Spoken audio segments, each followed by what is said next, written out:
Last year, the AFRAM Festival was held in Camden Yards. The fact that it was booted out of Rash Field seemed to have little impact on its success. A record 800,000 people attended that weekend. In fact, all of last year's ethnic festivals managed to successfully regroup after Rash Field was no longer available. Even the smaller festivals survived. This year, the festivals will be scattered once again, but there's a new alternative.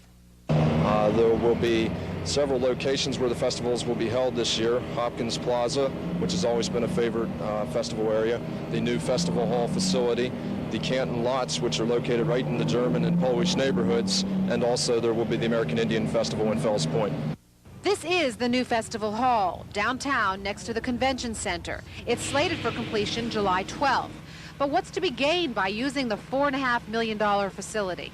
Know darn well that it's going to happen. You don't have to be so concerned about the weather, and it will happen under controlled conditions, which ought to make their organizational matters a whole lot easier to do.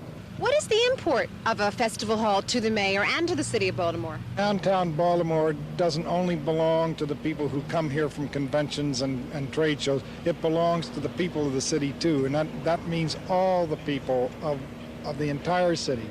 The festival hall won't only be used for ethnic festivals, but any event with a purely local purpose. Zerbe's only fear about the new complex is that it may prove to be too small. Capacity is estimated at 5,000. Time will tell. Oh yes, and what about parking?